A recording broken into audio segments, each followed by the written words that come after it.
Hello दोस्तों। तो हमने कल क्वेश्चन नंबर 50 तक कर लिया था। आज हम क्वेश्चन नंबर 51 से स्टार्ट करेंगे पॉलिटी के। तो हमारा क्वेश्चन नंबर 51 है, consider the following provision under DPSP, directive principle of state policy as enshrined in the constitution of India, securing for citizens of India a uniform civil code, organizing village panchayat, promoting cottage industries in rural areas, securing for all workers reasonable leisures and cultural opportunities. Which of the above are the Gandhian principles that are reflected in the directive principle of state policy? तो Gandhi ji believe करते थे decentralisation में, और वो believe करते थे कि जो हमारी ग्रास रूट इंडस्ट्रीज है ना वो अच्छे से डेवलप हो। अगर हमारे ग्रास रूट लेवल पे डेवलपमेंट होगा तो वो डेवलपमेंट ऊपर तक पहुंच जाएगा। तो यहाँ पर है ऑप्शन 2, ऑर्गेनाइजिंग विलेज पंचायत और promoting cottage industry in rural areas. ये दोनों हमारे क्या है, गांधीयन प्रिंसिपल। तो इसका ऑप्शन होगा 2 and 3 ओनली।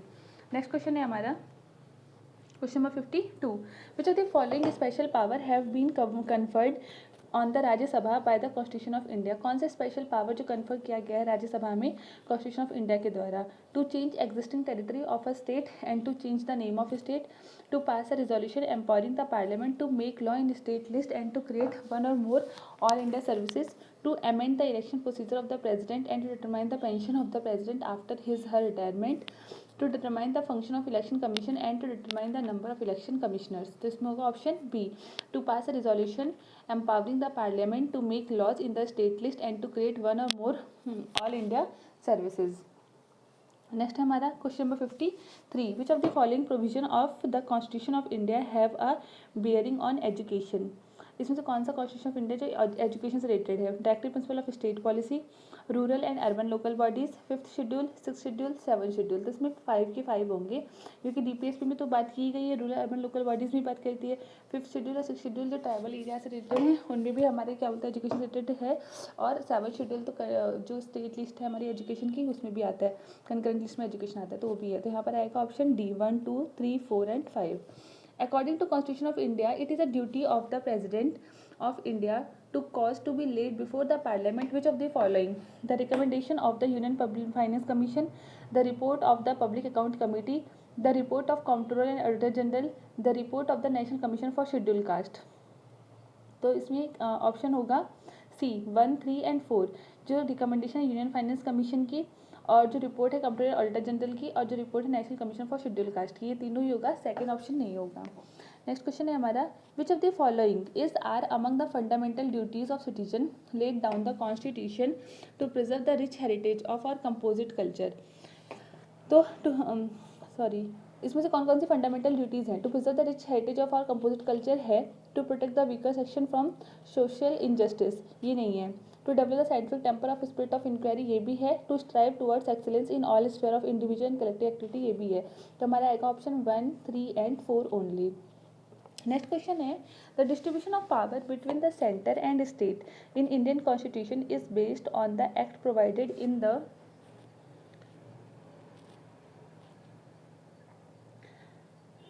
अच्छा यहाँ पे क्वेश्चन है हमारा, क्वेश्चन पढ़ लेते हैं। कह रहे हैं जो डिस्ट्रीब्यूशन ऑफ पावर होता है सेंट्रल स्टेट के बीच में वो इंडियन कॉन्स्टिट्यूशन में दिया हुआ है, वो किस एक्ट में दिया गया है? तो यहाँ पर हमारे पास है Morley Minto reform 1909, Montagu Chelmsford 1919, government of India act 1935 और इंडिया इंडिपेंडेंस एक्ट 1947। तो दिया गया है गवर्नमेंट ऑफ इंडिया एक्ट 1935 में। With the reference to Indian history, the member of constituent assembly from the provinces were directly elected by the people of those provinces, nominated by Indian National Congress and the Muslim League, elected by the provincial legislative assemblies, selected by the government for their expertise in constitutional matter। तो इसमें से क्या है कि क्या बोलते हैं, जो अगर इंडियन हिस्ट्री की बात करें तो कॉन्स्टिट्यूंट असेंबली के जो मेंबर थे कॉन्स्टिट्यूंट असेंबली में प्रोविंसेस से वो क्या थे, इलेक्टेड होते थे वो प्रोविंशियल लेजिस्लेटिव असेंबलीज से। तो ऑप्शन होगा सी। नेक्स्ट क्वेश्चन बोला है कि according to constitution of India which of the following fundamental for the governance of the country. देखो जो फंडामेंटल राइट्स है वो सिटीजन्स के लिए अगेंस्ट गवर्नमेंट, लेकिन जो डीपीएसपी है वो गाइड करते हैं कि कैसे गवर्नेंस को इम्प्रूव किया जाए, कैसे गवर्नमेंट जो है वो वर्क करे। तो इसमें आएगा answer DPS, directive principle of state policy. Next question है, an amendment of the constitution of India can be initiated by introduction of a bill in the Lok Sabha only. तो ये गलत है, राज्यसभा में भी कर सकते हैं। If such an amendment seek to make changes in the federal character of the constitution, the amendment also required to ratify by legislature of all states of India. ये भी गलत है, सेकेंड भी। तो आंसर होगा नाइदर 1 nor 2। अगर federal act में कुछ चेंज भी करना है ना तो हाफ ऑफ द स्टेट्स का रेटिफिकेशन चाहिए था ना कि ऑल द स्टेट्स का। Which of the following bodies does not do find mention in the constitution? National development council, planning commission, zonal council. Select the correct answer using the code given below. तो इसमें तीनों ही आएगा, national development council, planning commission, zonal council. Next है national development council is an organ of planning commission. The economic and social, जो national development council है वो organ है प्लानिंग कमीशन का, ये गलत है। Economic and social planning concurrent list में आता है कॉन्स्टिट्यूशन ऑफ इंडिया की, सही है। Constitution of India prescribe panchayat should be assign the task to preparation of plan for economic development and social justice, ये भी सही है। तो आंसर होगा 2 and 3 ओनली। नेक्स्ट क्वेश्चन है इकोनॉमिक जस्टिस। इकोनॉमिक जस्टिस एक ऑब्जेक्टिव है इंडियन कॉन्स्टिट्यूशन में, जो कहाँ मिलेगा? प्रेम्बल ऑफ फंडामेंटल राइट में, प्रियम्बल और directive principle of state policy में, और fundamental right and directive principle of state policy में। None of the above. तो प्रियम्बल में तो बात की गई 3 तरह की जस्टिस की बात की गई, सोशल, पॉलिटिकल, इकोनॉमिक। जो पॉलिटिकल जस्टिस है वो हमें मिलता है फंडामेंटल राइट में, और सोशल इकोनॉमिक जस्टिस हमें कहाँ मिलता है? Directive principle of state policy. तो इसका आंसर होगा B, preamble and directive principle of state policy. Which are the following schedule of constitution India contain provision regarding anti defection? वो है 10th शेड्यूल में। नेक्स्ट क्वेश्चन है हमारा, next question है in the constitution of India promotion of internal peace and security is include. वो कहाँ include है? Preamble of the constitution, directive principle of state policy, fundamental duties, 9th schedule. तो ये जो क्या बोलते हैं promotion of international peace and security है, मेंशन है directive principle of state policy के आर्टिकल 51 में। नेक्स्ट क्वेश्चन है the provision of 5th schedule and 6th schedule in the constitution of India are made in order to protect interest of schedule tribe, determine the boundary between states, determine the power, authority and responsibility of panchayat, protect the interest of all border state। तो 5th और 6th schedule जो है tribal के बारे में बात करता है, शेड्यूल ट्राइब्स के बारे में, तो प्रोटेक्ट करता है interest of schedule tribe. Option होगा ए। who or which of the following is the custodian of constitution of India? president of India, prime minister of India, Lok Sabha secretariat और सुप्रीम कोर्ट ऑफ इंडिया। तो custodian of constitution किसको बोलते हैं? Supreme court of India को। तो option होगा D. Next है to uphold and protect the sovereignty, unity and integrity of India is a provision made in the preamble of the constitution, directive principle of state policy, fundamental rights, fundamental duty.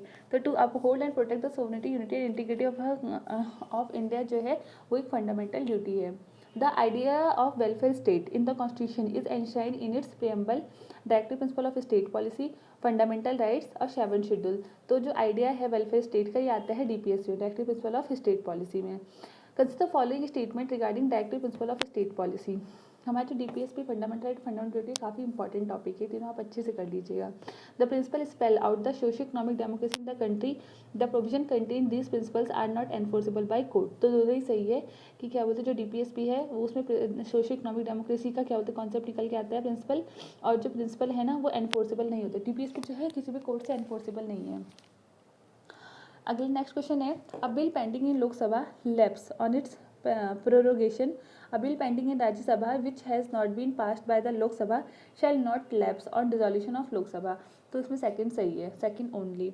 The parliament of India acquire the power to legislate on any item in the list state list in the national interest if resolution that effect is passed by Lok Sabha by simple majority of its total membership, Lok Sabha by majority of not less than 2/3 of its total membership, Rajya Sabha by a simple majority of its total membership, Rajya Sabha by a majority of not less than 2/3 of its member present and voting. तो ये वाला सही है कि Rajya Sabha by a majority of not less than 2/3 of its member present and voting.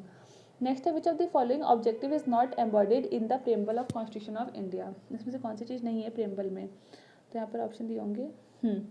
Liberty of thought है, liberty of expression भी है, liberty of belief भी है, इकोनॉमिक लिबर्टी की बात नहीं की गई है। Next the mind of makers of constitution is reflected in which of the following? Preamble, fundamental right, directive principle of state policy, fundamental duties. तो इसका आंसर होगा प्रेम्बल। प्रेम्बल में जो मेकर्स के कॉन्स्टिट्यूशन मेकर्स हैं उनके माइंड को क्या शो करता है, कौन शो करता है? Preamble. Which of the following are envisaged by the right against exploitation in the constitution of India? Prohibition of traffic in human being, force labour, सही है। जो राइट्स ऑफ एक्सप्रेशन उसमें आता है आर्टिकल 23 और 24 में। एक तो prohibition of traffic in human being and force labour सही है।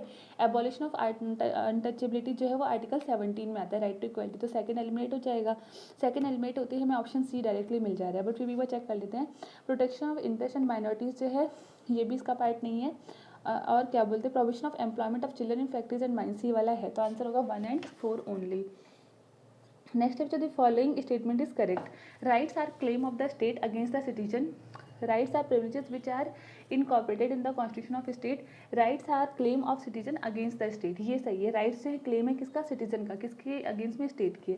उसके वो है फंडामेंटल राइट. तो यहाँ पर आएगा 75 का ऑप्शन सी. नेक्स्ट 76 है.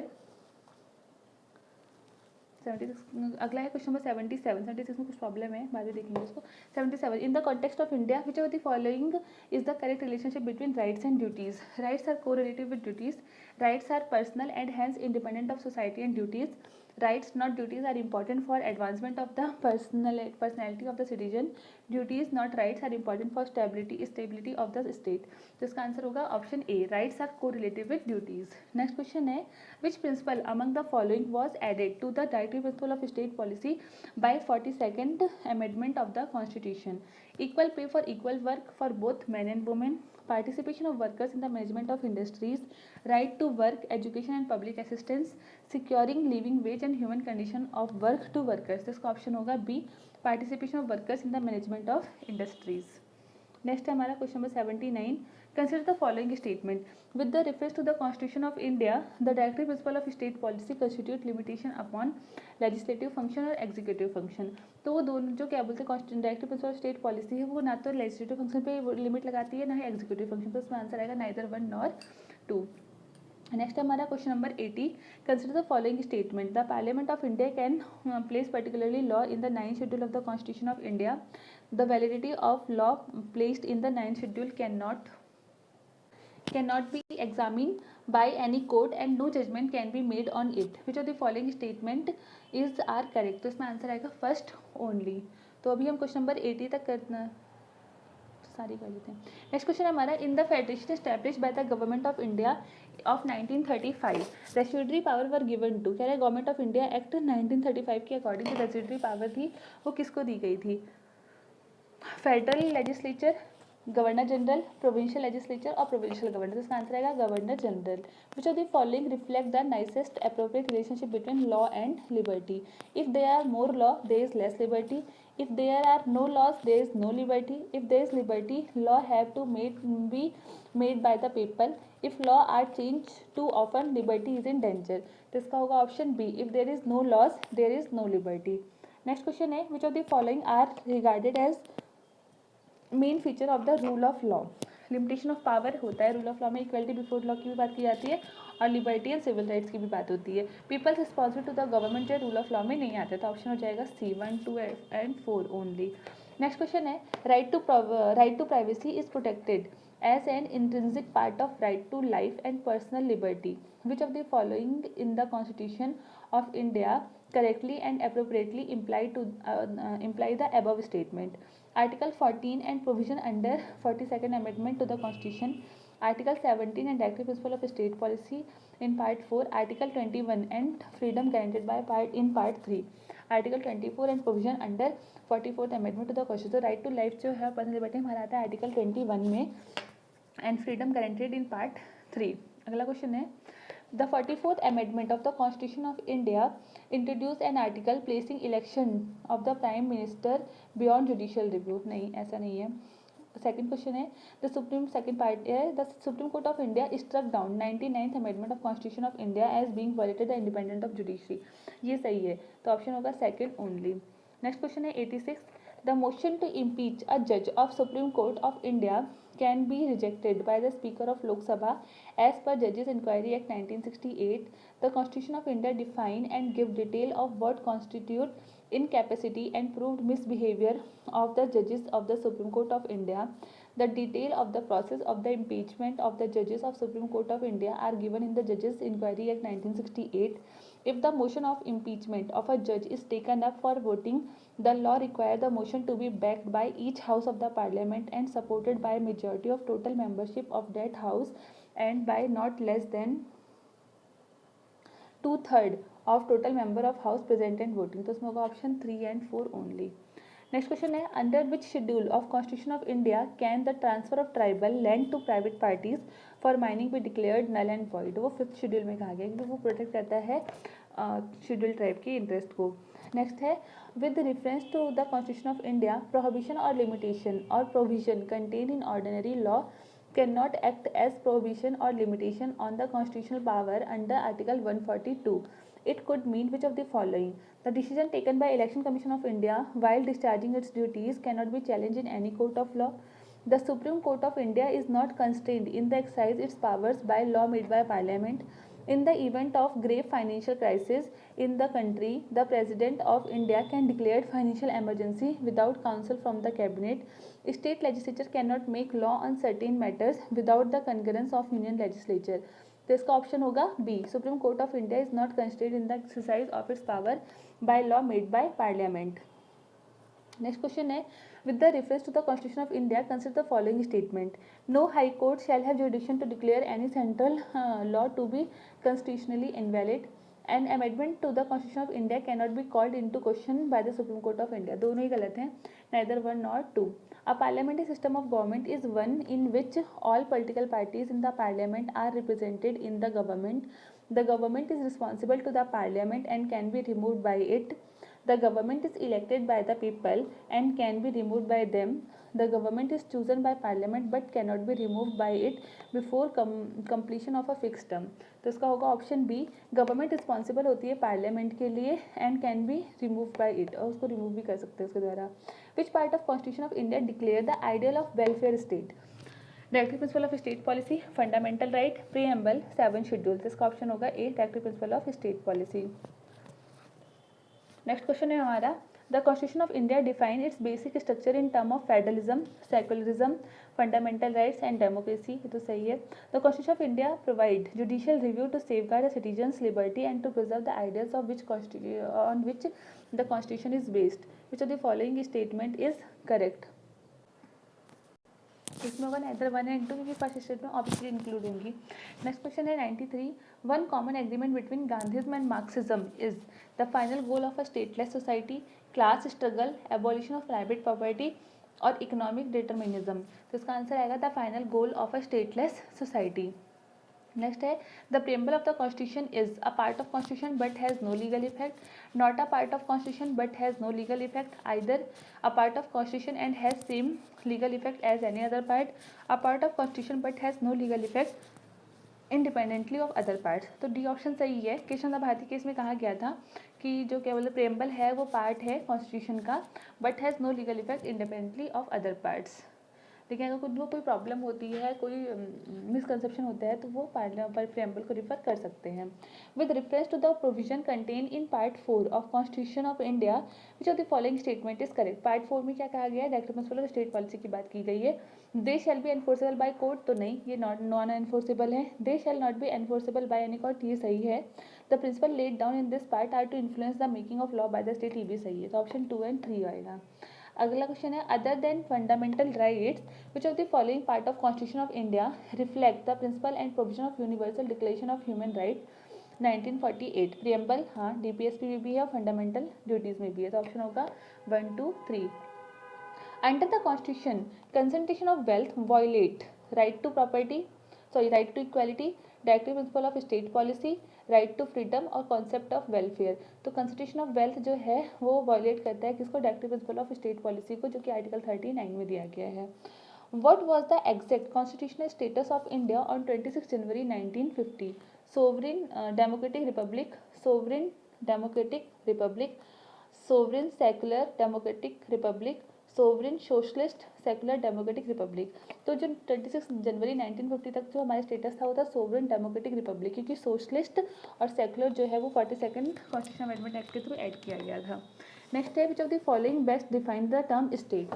A community present community of person permanently occupying a definite territory independent of external control and possessing an organized government, a politically organized people of a definite territory and possessing authority to govern them, maintain law and order, protect their natural rights and safeguard their means of sustenance, a number of persons who have been living in a definite territory for a very long time with their own culture, tradition and government, a society permanently living in a definite with the central authority and executive responsible to the central authority and independent judiciary. तो इसका option होगा A, a community of person permanently occupying definite territory independent of external control and possessing an organized government. Next है हमारे पास question number 100. With the reference to India consider following statement. There is only one citizenship and one domicile. ये तो सही है. A citizen by birth only can become a head of the state. ऐसा नहीं है, नेचुरल सिटीजन भी होते हैं. A foreigner once granted citizenship can not be deprived of it any circumstances. ये भी गलत है. तो इसका ऑप्शन होगा first only. Consider the following statement. In India there is no restricting the candidate from contesting in Lok Sabha election from 3 constituencies. गलत है. In 1991 Lok Sabha election Shri Devi Lal contest from 3 Lok Sabha consistency. ये सही है. As per the existing rule if a candidate contest in 1 Lok Sabha election from many constituencies his her party should bear the cost of by election to the consistency vacate by him her in the event of him her winning in the all constituencies. ये भी गलत है. वो लड़ ही नहीं सकते election. तो इसका ऑप्शन होगा 2 ओनली. नेक्स्ट क्वेश्चन है consider following statement. Pursuant to the report of H. N. Sanyal Committee, the Contempt of Court Act 1971 passed. The Constitution of India empower the Supreme Court and High Court to punish the contempt of court to themselves. ये भी सही है. The Constitution of India defines civil contempt and criminal contempt. Constitution ने नहीं define किया, ये गलत है. इन इंडिया, ये कॉन्स्टिट्यूशन की तरह नहीं डिफाइन किया, कोर्ट वगैरह ने इसको डिफाइन किया है. 4th है, in India the parliament is vested the power to make law on contempt of court. ये सही है. पार्लियामेंट के पास पावर है कि लॉ बना सकते हैं. तो इसका आंसर होगा 1, 2 एंड 4. नेक्स्ट क्वेश्चन है हमारा. A bill amending the constitution require a prior recommendation of the president of India. नहीं, गलत है ये. When a constitution amendment bill is presented president of India it is obligatory for the president of India to give his her assent. ये सही है. Constitution amendment bill must be pass by both Lok Sabha and Rajya Sabha by a special majority and there is no provision for joint sitting. ये भी सही है. Option होगा 2 and 3 only. Next question है. The Constitution of India classifies the minister into 4 rank: cabinet minister, minister of state with independent charge, minister of state and deputy minister. ये गलत है. Constitution of India में define नहीं किया गया classification.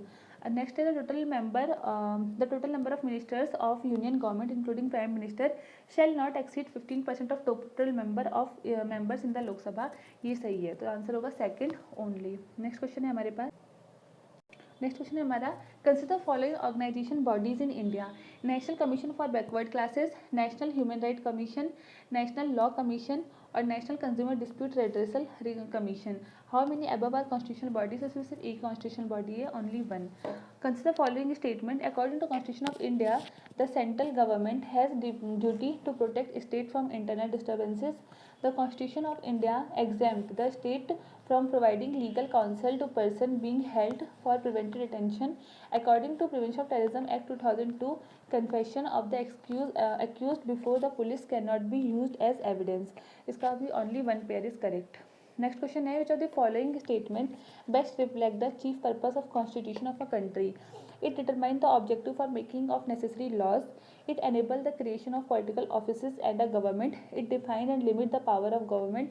It secures social justice, social equality and social security. तो इसका option होगा C. It define and limit the power of the government. It define करता है, लिमिट करता है power of the government. Consider the following statement. If the election of the president of India is declared void by Supreme Court of India, all done by him her in the performance of duties of his her office of president before the date of decision becomes invalid. Election for the post of President of India can be postponed on the ground that some legislative assemblies have been dissolved and elections are yet to take place. When a bill presented to the President of India, the Constitution prescribes time limit which he has to declare his her assent. तो इसमें से कोई भी सही नहीं है, none होगा.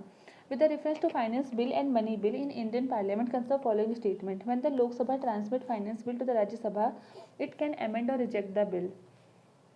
Next कह रहा है when Lok Sabha transmit money bill to Rajya Sabha it can not amend और reject the bill, it can only make recommendation.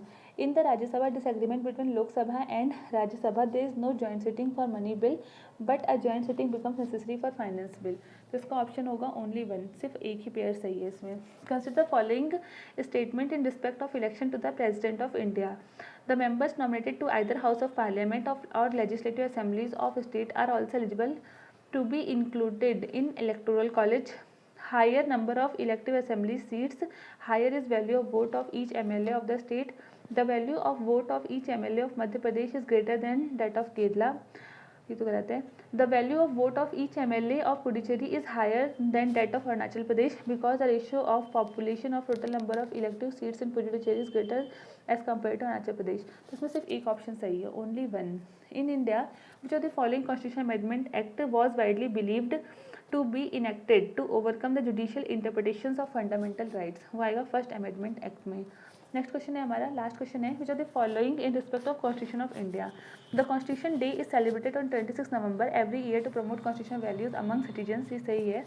On 26 November 1949 the constituent assembly of India setup by drafting committee under chairmanship of P R Ambedkar to prepare a draft constitution of India. ये भी सही है. तो यहाँ पे both statement first and second are correct and statement second is the correct explanation of statement first. तो यहाँ पर आएगा ए. तो यहाँ पर हमारा ये फर्स्ट चैप्टर जिसका फर्स्ट पार्ट है ना पॉलिटी का वो खत्म होता है. कल से सेकंड पार्ट स्टार्ट करेंगे. तो आप लोग को वीडियो कैसा लगा बताइएगा. Thanks for watching.